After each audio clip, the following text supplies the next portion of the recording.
Hi, my name is Booty Daher. Years ago when I worked in a big box store, I spent a week doing overnights, and at the end of the day, at the end of the night, I had to take all our garbage back to receiving. At the back of the store there was a baling machine, one for cardboard, one for plastic like stretch wrap, and the rest, everything else went down the chute. When I was back there separating my garbage and my recyclables, people doing overnights came into the receiving area with all their garbage, and they just threw everything down the dump. The amount of garbage that was going out instead of into the recycling bins had me questioning, if that's the attitude in this store, what's it like in all the other stores? This is a company with over 2,300 stores worldwide. I started doing the math. The store I worked in collected 2 to 3 bales of stretch wrap a week. Bales weigh anywhere from 1,500 to 1,750 pounds. So the minimum 2 bales of plastic a week weighs 3,000 pounds.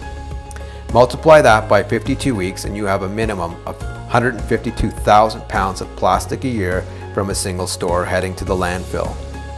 With over 2,300 stores in this one company, that's a total of 358,800,000 pounds of single-use stretch wrap heading to the landfills or waterways, or 8,081 Greyhound buses made out of plastic. What are the other big box stores like? How much are they going through? Another store, they go through about 220 million pounds of stretch wrap a year throughout the world. Globally, each year, 390 million metric tons of plastic is made, and 97% never gets recycled. Most of it gets buried in landfills or ends up in waterways, polluting rivers, streams, lakes, and oceans. By 2050, at the rate we are going, there will be more plastic in the ocean and marine life.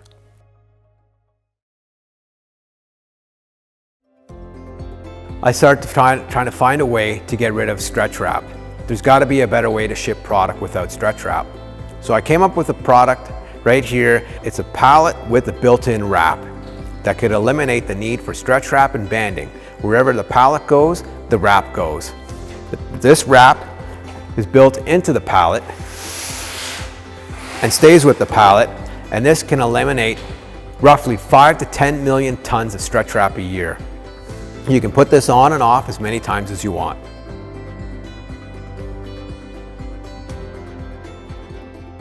So this pallet can wrap things from 1 inch high up to 8 feet tall.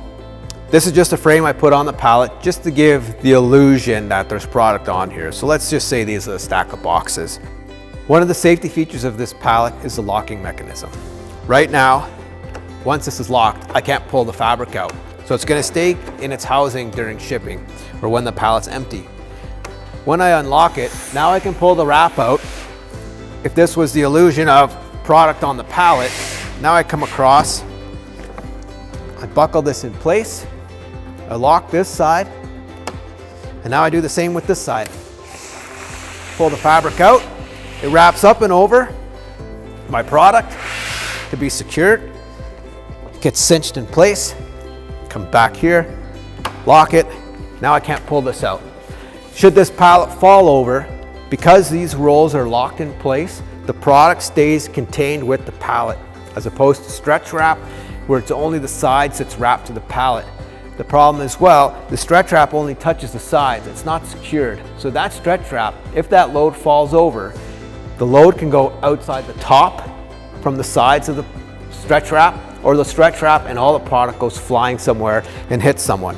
When it's time to take off your product, I just unlock this, I come here, unhook it, and now the fabric goes right back into its housing. Same thing with this side.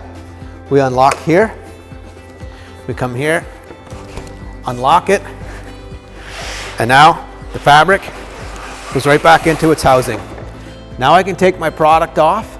If there's overstock, again, we just take this and just rewrap whatever's left over to be put into the overheads for storage.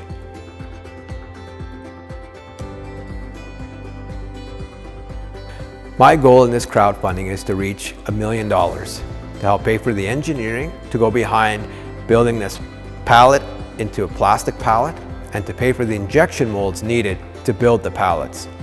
And with some leftover money, we can also produce a couple of hundred pallets to get us going.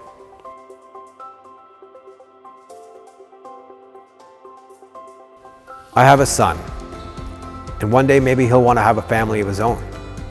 This is the only planet we have to live on. Is it going to be clean enough for him to raise a family on? Are they going to have clean drinking water? Is the land still going to be fertile to grow food? Or is it going to be full of plastic and pollution? Finding a way to reduce our plastic consumption is key, and that's my goal.